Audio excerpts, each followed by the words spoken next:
Hello बच्चों, आज हम करेंगे क्लास 8 का चैप्टर 4।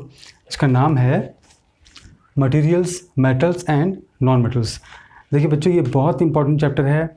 चाहे आपके बोर्ड पेपर्स हों, चाहे एनटीएस का पेपर हो और चाहे सिविल सर्विसेज के एग्ज़ाम्स हों, ये चैप्टर है। ये लगभग सभी पेपर्स में, सभी कॉम्पिटिटिव एग्ज़ाम्स में इसके बहुत सारे क्वेश्चंस पूछे जाते हैं और इसके बारे में जानना बहुत आवश्यक है आपके लिए। तो हम बात करते हैं मेटल्स एंड नॉन मेटल्स। देखिए, हमने अपने घर में आसपास भी कई सारी वस्तुएं देखते हैं, मटेरियल्स देखते हैं। तो हम लोग कई बार उनको पता कर पाते हैं कि ये मेटल है और कई बार हम लोग कंफ्यूज रहते हैं कि ये मेटल है या नहीं है। हम बात करेंगे मेटल और नॉन मेटल की फिजिकल प्रॉपर्टीज़ के बारे में और केमिकल प्रॉपर्टीज़ के बारे में। तो पहले ये जानना ज़रूरी है कि फिजिकल प्रॉपर्टीज़ क्या होती हैं और केमिकल प्रॉपर्टीज़ क्या होती हैं। देखिए, फिजिकल प्रॉपर्टीज़ मतलब जैसे हम किसी वस्तु को अगर पहचानने की कोशिश करते हैं या उसके बारे में जानना चाहते हैं तो पहले हम उसको देखते हैं, यानी वो देखने में कैसी है, और फिर उसके बाद हम उसको छूते हैं, स्पर्श करते हैं, टच करते हैं। तो वो कठोर है या लिक्विड फॉर्म में है या हार्ड फॉर्म में है, सॉलिड फॉर्म में है या गैस फॉर्म में है, इसको हम देखते हैं। फिर वो उसका रंग रूप कैसा है, रंग कैसा है, और अगर हम इसको चख सकते हैं तो हम उसको चखने की भी कोशिश करते हैं और फिर हम पता लगाते हैं कि ये कैसी है स्वाद में। तो ये कुछ फिजिकल प्रॉपर्टीज़ होती हैं, यानी देखना, उसको छूने में कैसी है, कठोर है या वो लिक्विड फॉर्म में है या गैस फॉर्म में है, और वो रंग कैसा है उसका, ये सब फिजिकल प्रॉपर्टीज़ होती हैं। बच्चों, आपके बुक में एक टेबल है 4.1, उसको आप भरेंगे तो आपको काफ़ी हद तक पता लग जाएगा कि कौन कौन सी ऐसी चीज़ें होती हैं जिनमें हार्डनेस होती है और उनका अपीयरेंस कैसा होता है, देखने में कैसी होती है। तो ये टेबल 4.1 आप देख सकते हैं। उसके बाद हम बात करते हैं physical property of metals and non metals. हम दोनों के ही बारे में बात करेंगे। तो देखिए, मैंने इनको 6 पॉइंट्स में बांटा है जिससे कि ये समझ में आ जाए कि मेटल्स की प्रॉपर्टीज़ क्या होती हैं और नॉन मेटल्स की फिजिकल प्रॉपर्टीज़ क्या होती हैं। पहली फिजिकल प्रॉपर्टी है मेलेबल। मेलेबल मीन्स होता है कि किसी भी मटेरियल को जब हम उस पर चोट मारें तो वो शीट्स में बदल जाता है, तो उसको हम बोलते हैं मेलेबल है। Metals can be beaten into thin sheets. तो जो मेटल्स होते हैं वो अगर उन पर चोट मारी जाए या उनको हथौड़े से पीटा जाए तो वो पतली पतली चादरों के रूप में बदल जाते हैं, यानी कि वो मेलेबल हैं। मगर नॉन मेटल्स मेलेबल नहीं होते हैं। जैसे कि हम एक एग्जांपल ले लें कोयले का। अगर हम कोयले में हथौड़ा मारें तो कोयला जो है वो शीट्स में नहीं बदलता, वो चकनाचूर हो जाएगा, टूट जाएगा, यानी कि कोयला जो है वो मेलेबल नहीं है। इसी से जुड़ी हुई एक टेबल है आपकी 4.2, उसको भी आप देख सकते हैं। उसमें 2 कॉलम है, एक तरफ कुछ मटेरियल्स दिए हुए हैं और दूसरी तरफ आपने बताना है कि वो मेलेबल हैं कि नहीं हैं। फिर नेक्स्ट जो फिजिकल प्रॉपर्टी है वो है डक्टाइल। डक्टाइल मीन्स होता है कि कोई मटेरियल क्या वायर के रूप में बदल सकता है, क्या उसको वायर के रूप में बदला जा सकता है। अगर हाँ तो वो डक्टाइल कहलाएगा, अगर उसको बदला नहीं जा सकता तो वो डक्टाइल नहीं कहलाएगा। तो metals can be drawn into wires. तो मेटल्स जो हैं उनके तार बनाए जा सकते हैं, उनके वायर्स बनाए जा सकते हैं। आपने देखा होगा कि कॉपर के वायर होते हैं, एल्युमिनियम के वायर होते हैं, जो जिनसे हम बिजली, इलेक्ट्रिसिटी यानी एक तरफ से दूसरी तरफ जाती है, बल्ब जलते हैं, हमारे घरों में लगते हैं, तो वो कॉपर वायर्स होते हैं, कई बार एल्युमिनियम वायर्स होते हैं, अलग अलग मेटल्स के वायर होते हैं। तो ये डक्टाइल होते हैं इसका मतलब। मगर नॉन मेटल्स जो हैं वो डक्टाइल नहीं होते हैं। जैसे हमने अभी एग्जाम्पल लिया कोयले का, तो कोयले से हम वायर नहीं बना सकते।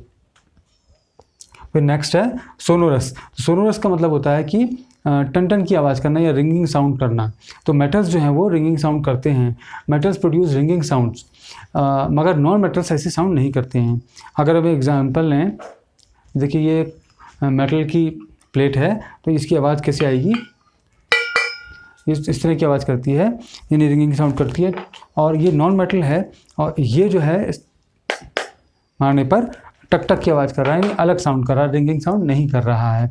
तो मेटल्स जो हैं वो मेटल्स प्रोड्यूस रिंगिंग साउंड, मगर non metals ringing sound produce नहीं करते हैं।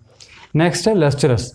लस्टरस मीन्स होता है कि चमक होना या शाइन होना। Metals have bright and shining surface. तो मेटल्स जो हैं उनकी सरफेस जो है वो शाइनिंग होती है, उनमें चमक होती है और वो ब्राइट होते हैं, मगर नॉन मेटल्स में शाइन नहीं होती है। नेक्स्ट है कंडक्टर। बच्चों, आपने इससे पहले की क्लासेस में पढ़ा होगा, एक एक्टिविटी आपको शायद याद हो, जिसमें एक बल्ब होता है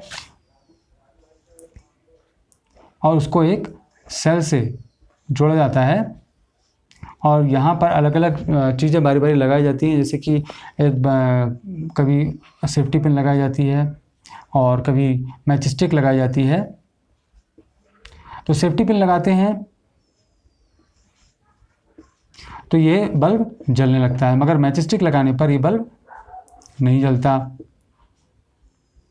तो हम ये कह सकते हैं कि जो सेफ्टी पिन हमने लगाई यानी वो मेटल की बनी थी, तो वो कंडक्टर है, यानी गुड कंडक्टर है, और ये मैच स्टिक जो है वो पुअर कंडक्टर है। तो मेटल्स इजीली अलाउ हीट और इलेक्ट्रिसिटी टू पास थ्रू। जो मेटल्स होते हैं वो अपने में से हीट को और इलेक्ट्रिसिटी को पास होने देते हैं, यानी इनमें इलेक्ट्रॉन्स का फ्लो होता है, मगर नॉन मेटल्स में इलेक्ट्रॉन्स का फ्लो नहीं होता है, यानी वो पुअर कंडक्टर होते हैं। और इससे जुड़ी हुई एक टेबल 4.3 आपकी एनसीईआरटी की बुक में है, उसमें आप देख सकते हैं, जिसमें एक तरफ मटेरियल्स लिखे हुए हैं और दूसरी तरफ आपने बताना है कि ये पुअर कंडक्टर है या गुड कंडक्टर है। फिर नेक्स्ट है हार्डनेस। मेटल्स आर हार्ड, यानी कोई वस्तु यानी मटेरियल हार्ड है या नहीं है, सॉलिड है कि नहीं है, तो मेटल्स ज़्यादातर हार्ड होते हैं, मगर इसके कुछ एक्सेप्शंस हैं, कुछ अपवाद भी हैं कि सभी मेटल्स हार्ड नहीं होते। जैसे सोडियम और पोटेशियम है, उनको चाकू से काटा जा सकता है, और इसके अलावा जो मरकरी है वो लिक्विड फॉर्म में होती है। जो नॉन मेटल्स हैं वो ज़्यादातर नॉन मेटल्स वो हार्ड नहीं होते हैं। तो हमने बात करी ये 6 फिजिकल प्रॉपर्टीज़ की, मगर इसमें एक बात ध्यान देने वाली ये है कि ये सभी 6 प्रॉपर्टीज़ सभी मेटल्स में नहीं होती, यानी कि कोई ज़रूरी नहीं है कि किसी भी मेटल में ये सारी की सारी प्रॉपर्टीज़ हों, मगर हो सकता है कि ज़्यादातर प्रॉपर्टीज़ हों तो हम उसको कहेंगे मेटल है। अब हम बात करेंगे केमिकल प्रॉपर्टीज़ के बारे में। Chemical properties of metals and non metals. कोई भी मटेरियल किसी दूसरे एलिमेंट से या किसी दूसरे मटेरियल से किस तरह से रिएक्शन करता है, उसको बोलते हैं केमिकल प्रॉपर्टी, यानी उसकी केमिकल कंपोजिशन में चेंज हो जाता है जब। तो हो सकता है वो ये देखेंगे कि ऑक्सीजन के साथ कैसा रिएक्शन होता है किसी मटेरियल का, या फिर एसिड के साथ कैसा रिएक्शन होता है, या बेस के साथ कैसा रिएक्शन होता है, या फिर वाटर के साथ कैसा रिएक्शन होता है, इसको बोलते हैं केमिकल प्रॉपर्टीज़। तो पहले हम बात करेंगे रिएक्शन विद ऑक्सीजन कि मेटल्स और नॉन मेटल्स दोनों ही के बारे में बात करेंगे, वो ऑक्सीजन के साथ कैसे रिएक्शन करते हैं। तो पहले हम बात करते हैं मेटल के बारे में। Metal react with oxygen and form metal oxides.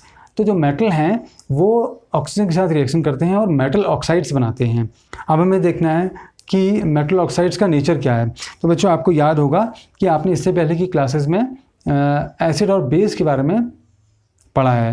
जैसे क्लास 7 में एक एक्टिविटी है जिसमें आपको एक कार्ड बनाना था और उसमें हल्दी यानी टर्मरिक को उस कागज़ में लगाना था। उसके बाद आप एक साबुन के घोल से उसमें कुछ डिज़ाइन बना सकते थे। तो एक कार्ड बनाने की एक्टिविटी आपको शायद याद हो। तो वो जो एक्टिविटी थी वो एसिड और बेस के नेचर के बारे में ही थी। आपके टीचर्स ने शायद आपको ये भी बताया हो कि एसिड और बेस को टेस्ट कैसे करते हैं।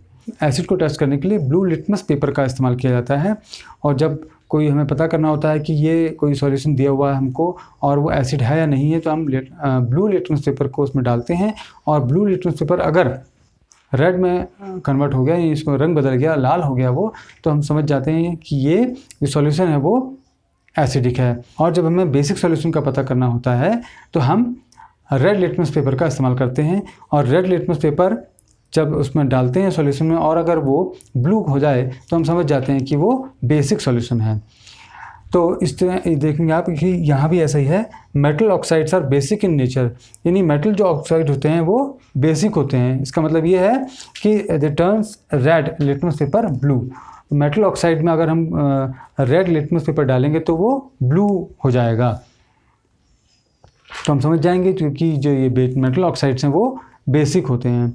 तो एक एक्टिविटी आपकी बुक में है, उसमें जो है लोहे में जो जंग लगता है यानी रस्ट लगता है, उसका नेचर चेक किया गया है। तो आपने देखा होगा कि लोहे में कई बार जंग लगता है, तो उसके लिए ये केमिकल रिएक्शन है। इसमें आयरन है, ऑक्सीजन है और H2O है। तो जब हम लोहे में सीलन होती है उसके आसपास, ये बरसात के दिनों में आमतौर पर ऐसा होता है, जब सीलन होती है और ऑक्सीजन भी उसके संपर्क में आती है तो लोहे में जंग लग जाता है, यानी रस्ट, यानी कि ब्राउन रेड कलर का कुछ एक पदार्थ जमा हो जाता है और जिससे लोहा ख़राब होने लगता है। तो वो कहलाता है फेरिक ऑक्साइड, यानी कि जंग यानी रस्ट।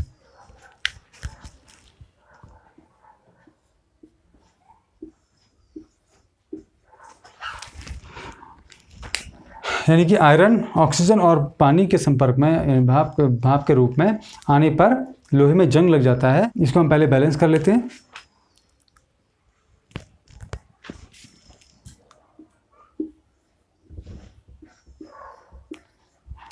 अब हम इसको कहेंगे हाइड्रेटेड फेरिक ऑक्साइड।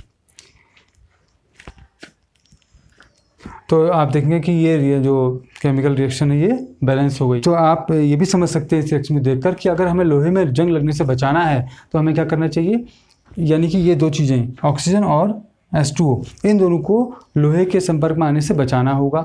इसके लिए हम क्या कर सकते हैं, अगर हम लोहे की कोई वस्तु है, कोई मटेरियल है, लोहे की कोई चीज़ बनी हुई है, दरवाज़ा खिड़की या कोई भी चीज़, तो अगर हम उसमें पेंट कर दें तो उसका संपर्क ऑक्सीजन और H2O से हट जाएगा और उसमें जंग नहीं लगेगा। यानी पेंट किया जा सकता है, उसमें जिंक की परत चढ़ाई जा सकती है। और तीसरा काम हम कर सकते हैं कि उसमें मिट्टी का तेल लगा दें तो हम आयरन को जंग लगने से बचा सकते हैं। उसके बाद एक आपकी दूसरी अगली एक्टिविटी है आपके बुक में कि मैग्नीशियम रिबन को जलाया जाता है। जब मैग्नीशियम रिबन को जलाया जाता है तो इसका मतलब यह है कि उसकी ऑक्सीजन के साथ रिएक्शन हो गई, क्योंकि आपको पता है कि जलने के लिए कौन सी गैस आवश्यक है, ऑक्सीजन। तो जलाने का मतलब ये हो गया कि उसकी ऑक्सीजन के साथ रिएक्शन हो चुकी है।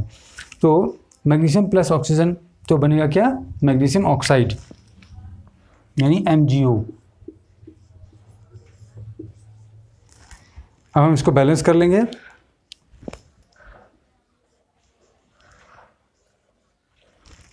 एक और रिएक्शन है, जैसे लोहे में जंग लगता है, रस्ट लगता है, वैसे ही आपने देखा हो कॉपर के बर्तनों में कई बार हरे रंग की कुछ पदार्थ इकट्ठा हो जाता है, जमा हो जाता है, वो कॉपर का जंग है। तो वो एक ग्रीन तरह का पदार्थ हो जाता है। तो वो कॉपर, वो भी H2O पानी और कार्बन डाइऑक्साइड और ऑक्सीजन के संपर्क में आने पर होता है। ये COOH2 यानी कि कॉपर हाइड्रोक्साइड और कॉपर कार्बोनेट दोनों का मिक्सचर होता है, वो हरा रंग। आप देखेंगे कि नॉन मेटल्स कैसे रिएक्ट करते हैं ऑक्सीजन के साथ। तो non metals react with oxygen and form non metal oxides. तो जो नॉन मेटल्स होते हैं वो नॉन मेटल ऑक्साइड्स बनाते हैं ऑक्सीजन के साथ। जैसे कि मेटल जो थे वो मेटल ऑक्साइड्स बना रहे थे। Generally non metal oxides are acidic in nature. Metal oxide जो थे वो बेसिक थे नेचर में, और नॉन मेटल ऑक्साइड जो हैं वो एसिडिक है नेचर में। और मेटल ऑक्साइड जो थे वो रेड लिटमस को ब्लू कर रहे थे, जबकि यहाँ पर ये जो नॉन मेटल ऑक्साइड्स हैं ये ब्लू लिटमस पेपर को रेड में बदलेंगे। तो ये बेसिक डिफरेंस है इनमें। और कुछ एग्जांपल्स हमने लिखे हुए हैं, जैसे सल्फर को ऑक्सीजन का रिएक्शन करते हैं तो सल्फर डाइऑक्साइड बनती है।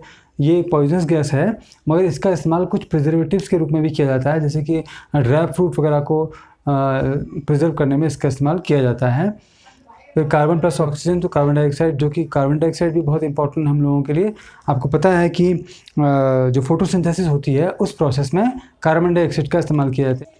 फॉस्फोरस की ऑक्सीजन के साथ रिएक्शन में फॉस्फोरस पेंटाऑक्साइड बनता है। तो ये सब जो हैं नॉन मेटल ऑक्साइड्स हैं। अब हम बात करेंगे कि मेटल और नॉन मेटल जो हैं वो वाटर के साथ कैसे रिएक्शन करते हैं, रिएक्शन विद वाटर। तो पहले हम बात करते हैं मेटल्स की। तो metals react with water and produce metal hydroxides and H2 gas. यानी कि जो मेटल्स हैं जब वो पानी के साथ रिएक्शन करते हैं, H2O के साथ रिएक्शन करते हैं, तो वो मेटल हाइड्रोक्साइड्स बनाते हैं और हाइड्रोजन गैस भी बनती है। यहाँ देखिए दो एग्जांपल्स हैं। एक सोडियम का जब पानी के साथ रिएक्शन करते हैं होता है तो ये सोडियम हाइड्रोक्साइड बनता है और हाइड्रोजन बनती है। सोडियम है वो पानी और ऑक्सीजन के साथ वाइब्रेसली रिएक्ट करता है और बहुत तेज़ी से आग पकड़ता है, इसलिए इसको केरोसिन में डुबोकर रखा जाता है। फिर है कैल्शियम का रिएक्शन देखें अगर हम पानी के साथ, तो कैल्शियम हाइड्रोक्साइड बन रहा है और हाइड्रोजन गैस बन रही है। बच्चों हम बात करेंगे रिएक्शन विद एसिड्स की, यानी कि metals and non metals acid के साथ कैसे रिएक्ट करते हैं। तो non metals generally don't react with acids, यानी कि जो नॉन मेटल्स हैं वो आमतौर पर एसिड के साथ रिएक्शन नहीं करते हैं। और इसका कारण आप समझ सकते हैं कि इससे पहले हमने पढ़ा था कि जो नॉन मेटल्स हैं उनकी जो नेचर होता है वो एसिडिक होता है, इसीलिए वो एसिड्स के साथ नॉर्मली रिएक्ट नहीं करते हैं। But metals react with acids, मगर मेटल्स रिएक्ट करते हैं एसिड के साथ and produce hydrogen gas that Burns with A pop sound. और जो मेटल्स जो हैं वो रिएक्ट करते हैं इसके साथ, एसिड के साथ, और हाइड्रोजन गैस बनाते हैं जो कि एक पॉप साउंड के साथ निकलती है। यानी कि जब हम एक एग्जांपल दे रखा है मैग्नीशियम का, यहाँ पर मैग्नीशियम को हाइड्रोक्लोरिक एसिड के साथ जब रिएक्ट करते हैं तो मैग्नीशियम क्लोराइड बनता है और हाइड्रोजन गैस निकलती है। और ये जो एल्युमिनियम है, एल्युमिनियम को भी करते हैं, अगर हाइड्रोक्लोरिक एसिड के साथ रिएक्ट करते हैं तो ये एल्युमिनियम क्लोराइड बनाता है और हाइड्रोजन गैस निकलती है। तो हाइड्रोजन गैस को चेक करने का तरीका, टेस्ट करने का तरीका ये है कि जब जिस टेस्ट ट्यूब में हमने ये रिएक्शन की है तो उस टेस्ट ट्यूब के मुंह पर जलती हुई मैजिस्टिक यानी जलती हुई तिल्ली लगाई जाती है। तो वो जलती हुई तिल्ली जो है उसकी ज़्यादा बढ़ती है और पॉप की आवाज़ आती है एकदम से, तो हम समझ जाते हैं कि उसमें जो रिएक्शन हुई उसमें हाइड्रोजन गैस बनी है। फिर है रिएक्शन विद बेसिस, यानी metals and non metals basis के साथ कैसे रिएक्शन करते हैं। देखिए सेम वही कंडीशन जो यहाँ पर थी कि नॉन मेटल्स एसिड के साथ रिएक्ट नहीं करते हैं, यहाँ पर ठीक उसका उल्टा है। Metals generally don't react with basis, metals basis के साथ जल्दी रिएक्ट नहीं करते, सभी मेटल्स बेसिस के साथ रिएक्ट नहीं करते हैं। उसका कारण भी वही है जो हमने पहले बात करी कि मेटल्स का जो नेचर है वो बेसिकली बेसिक है, यानी वो बेसिक होते हैं नेचर में, इसीलिए वो आमतौर पे रिएक्ट नहीं करते हैं बेस के साथ। मगर कुछ मेटल्स होते हैं जो कि रिएक्ट कर सकते हैं, जैसे कि ये एल्युमिनियम है या जिंक है। Certain metals react with NaOH and produces salt and hydrogen. तो कुछ जो है मेटल्स रिएक्ट करते हैं, जैसे कि ये है एक आपके एक्टिविटी भी है बुक में कि फ्रेशली मेड एक सोडियम हाइड्रोक्साइड हो और उसको टेस्ट ट्यूब में लिया जाता है और उसमें एल्यूमिनियम फॉइल जो हम खाना लपेटते हैं इसमें एल्यूमिनियम फॉइल में उसकी कुछ टुकड़े निकाल लेते हैं और उसमें डाला जाए तो गैस बनेगी, कुछ रिएक्शन होगी उसमें, और अगर हम जलती हुई तिल्ली उसके मुँह पर ले जाएंगे तो वो पॉप की आवाज़ के साथ थोड़ा सा आवाज़ आएगी इस तरह से और हम समझ जाएंगे कि हाइड्रोजन गैस बनी है। तो एल्यूमिनियम प्लस सोडियम हाइड्रोक्साइड जो है वो सोडियम एल्यूमिनेट बनाते हैं और हाइड्रोजन गैस भी बनाते हैं, यानी ये एक सॉल्ट है। नॉन मेटल्स जो बेसिस का रिएक्शन करते हैं वो बड़ी कॉम्प्लेक्स होती हैं, वो आपके सिलेबस से बाहर हैं, आप उनको बड़ी क्लासेस में आगे की क्लासेस में पढ़ेंगे। अब हम बात करते हैं डिस्प्लेसमेंट रिएक्शंस की। देखिए ये बड़ी इंपॉर्टेंट है और ये आपके 10th क्लास में भी इसमें एक चैप्टर है पूरा जो कि रिएक्शंस के ऊपर है कि अलग अलग रिएक्शन किस प्रकार की होती हैं। तो डिस्प्लेसमेंट रिएक्शन आपके चैप्टर में दिया गया है। ये बड़ी इंटरेस्टिंग है, देखने में थोड़ा टफ लगेगा मगर ये बहुत ईजी है। देखिए इसमें क्या होता है कि जैसे एक रिएक्शन का हम एग्जांपल ले लें, CuSO4 + Zn, यानी कॉपर सल्फेट में और जिंक का रिएक्शन कराते हैं तो जिंक सल्फेट और कॉपर बन जा रहा है। आप यहाँ देखोगे कि कॉपर सल्फेट के साथ जुड़ा हुआ था मगर यहाँ पर कॉपर अलग हो गया और जिंक उसकी जगह पर आ गया कॉपर की जगह पर, और यहाँ पर कॉपर सल्फेट की आयरन के साथ हुई रिएक्शन तो फिर सल्फेट बन गया और कॉपर बन गया। इसमें क्या होता है कि मेटल जो ज़्यादा रिएक्टिव होता है वो कम रिएक्टिव मेटल की जगह ले लेता है। A more reactive metal will displace a less reactive metal from its compound. तो लेस रिएक्टिव मेटल को हटा देता है मोर रिएक्टिव मेटल। मगर ये पता कैसे लगे कि कौन सा मोर रिएक्टिव है और कौन सा लेस रिएक्टिव है? आप देखेंगे मैंने यहाँ पर एक रिएक्टिविटी सीरीज़ दे रखी है, इसमें जो ऊपर के मेटल्स हैं वो ज़्यादा रिएक्टिव हैं, जो नीचे की तरफ उनकी रिएक्टिविटी कम होती जाती है, यानी नीचे वो लेस रिएक्टिव मेटल्स हैं। तो जो ज़्यादा रिएक्टिव मेटल हैं वो लेस रिएक्टिव को डिस्प्लेस कर देते हैं। जैसे कि यहाँ पर जिंक जो है, आप देखिए इसको, और जिंक जो है वो कॉपर से ज़्यादा रिएक्टिव है तो उसने कॉपर को डिस्प्लेस कर दिया, ये डिस्प्लेसमेंट रिएक्शन हो गई। यहाँ पर आयरन जो है वो कॉपर से ज़्यादा रिएक्टिव है तो उसने कॉपर को डिस्प्लेस कर दिया। आपकी उसमें एक्टिविटी दे रखी है beaker A B C D E, इस तरह से लिखे हुए हैं। तो ये बीकर A, B, ये C, ये D और ये E, तो ये रिएक्शंस दिखाई हैं। तो A और B में जो रिएक्शंस होती हैं डिस्प्लेसमेंट रिएक्शन, मगर C D E में नहीं होती हैं। इसका कारण क्या है? इसका कारण ये है कि कॉपर जो है वो जिंक से लेस रिएक्टिव है। रिएक्टिविटी सीरीज में कॉपर नीचे है, जिंक उससे ऊपर है, तो कॉपर इसको हटा नहीं सकता, डिस्प्लेस नहीं कर सकता, इसीलिए रिएक्शन डजंट अकर, रिएक्शन नहीं होती है। यही केस सेम यहाँ पर है। फेरस सल्फेट प्लस कॉपर में कॉपर जो है वो आयरन से कम रिएक्टिव है, इसलिए वो आयरन को नहीं हटा सकता, रिएक्शन नहीं होगी। यहाँ पर आयरन जो है वो जिंक से लेस रिएक्टिव है, इसीलिए कोई रिएक्शन नहीं होगी क्योंकि आयरन जो है जिंक को उसकी जगह से नहीं हटा सकता। तो ऊपर के दो केसेस में डिस्प्लेसमेंट रिएक्शन हुई है और उसका एक कारण है ये रिएक्टिविटी सीरीज़ में मेटल्स की रिएक्टिविटी आप देखकर उसका अंदाज़ा लगा सकते हैं कि कौन सा मेटल किसको डिस्प्लेस करेगा और किसको डिस्प्लेस नहीं करेगा। तो बच्चों हम देखेंगे मेटल्स एंड नॉन मेटल्स के यूजेस क्या हैं। देखिए metals are used in, metals का कई जगह इस्तेमाल होता है और बहुत ज़्यादा मात्रा में इस्तेमाल होता है। मशीनरी, मशीन्स जितनी भी बनाई जाती हैं मेटल्स की बनाई जाती हैं। ऑटोमोबाइल्स, गाड़ियाँ वगैरह जो होती हैं उनमें इस्तेमाल होता है इनका। एरोप्लेन्स जानते हैं आप सारा, एरोप्लेन्स, ट्रेन्स, सैटेलाइट्स जिनसे हम बात कर पा रहे हैं सैटेलाइट की मदद से, या जो हमारी मैपिंग कर रहे हैं वो सैटेलाइट सारे मेटल्स के बने होते हैं। यूटेंसिल्स, घर के बर्तन, इसके अलावा हमारे घर के जो मकान बनता है उसमें सारा सरिया लगता है, और हमारे दरवाजे, खिड़की वगैरह सब में मेटल्स वगैरह का इस्तेमाल भी होता है। तो ये मेटल्स जो हैं कई जगह पे इस्तेमाल होते हैं। इसके अलावा अब हम बात करें नॉन मेटल्स की, तो नॉन मेटल्स जो हैं वो भी मेटल्स की जैसे ही हैं इंपॉर्टेंट है, बल्कि कुछ नॉन मेटल्स तो सबसे ज़्यादा इंपॉर्टेंट है, जैसे कि ऑक्सीजन एंड CO2, यानी कि O2 एंड CO2 यानी कार्बन डाइऑक्साइड और ऑक्सीजन। ऑक्सीजन के बिना हम जीवित नहीं रह सकते, मगर CO2 के बिना भी हम जीवित नहीं रह सकते। कैसे? क्योंकि CO2 जो है वो फोटोसिंथेसिस में यूज़ होती है। तो जब खाना नहीं होगा तब हम जीवित नहीं रह सकते, और इसमें हम सांस में लेते हैं ऑक्सीजन, तब भी वो नहीं होगी तब भी हम जीवित नहीं रह सकते। तो ये दोनों जो है essential for our life. These are use in fertilizers, ये जो खाद वगैरह होती है जो खेतों में डाली जाती है उसमें भी नॉन मेटल्स का यूज होता है, जैसे नाइट्रोजन, फास्फोरस, पोटेशियम, इनका इस्तेमाल होता है। Chlorine is use in water purification, हमारे घरों में जो वाटर प्यूरिफायर होते हैं या फिर वो ROs होते हैं, तो उनमें भी क्लोरीन का दवाई जो इस्तेमाल किया जाता है पानी को साफ़ करने के लिए। फॉस्फोरेसन सल्फर आर यूजिंग क्रैकर्स, जो पटाखे वगैरह हम बजाते हैं दिवाली में, वैसे मैं तो नहीं बजाता हूँ और मैं आपसे भी कहूँगा कि वो पटाखे ना बजाएं क्योंकि उनसे पॉल्यूशन बहुत ज़्यादा होता है। सेफ दिवाली मनाएं। तो जो हम पटाखे बजाते, मतलब हम नहीं, कुछ लोग बजाते हैं, उनमें नॉन मेटल्स का यूज़ होता है। सब metals are present in our body, और कुछ मेटल्स बहुत कम मात्रा में हमारी बॉडी में रहते हैं। जैसे आपने सुना होगा कि आयरन डिफिशिएंसी हो गई, तो यानी कि आयरन हमारी बॉडी में होता है।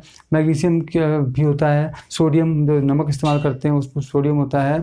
तो बच्चों ये जो क्लास 8 का चैप्टर 4 का ये पार्ट 1 था वीडियो का, और इसके बाद हम लोग करेंगे एक्सरसाइज और उसके जो क्वेश्चन आंसर्स हैं उन पर डिस्कस करेंगे, और आपके कोई डाउट्स होंगे तो वो क्लियर होंगे। आप मुझे कमेंट कर सकते हैं। तो आप सेकंड पार्ट भी इसका ज़रूर देखें।